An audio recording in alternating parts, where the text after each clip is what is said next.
Uma pergunta, você está com medo do quê? O que está mais te incomodando ultimamente ou na atualidade? Tem pessoas que estão com tanto medo, dos acontecimentos do mundo, medo das notícias que está acontecendo e está mesmo.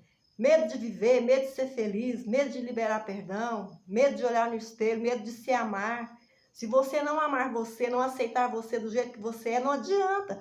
Não adianta ficar aí, aleluia, glória a Deus, e não sei o que, e fala.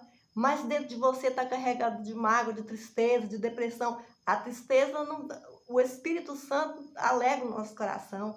Tem pessoas que estão com medo da solidão, medo de tanta coisa, sabe? Tem gente que está com medo do trevoso lá, do bicho lá, do capeta, falar um português claro. Ué, cadê a fé, a nossa fé? A fé não tem medo, Jesus nos deu autoridade e poder para nós vencer ele.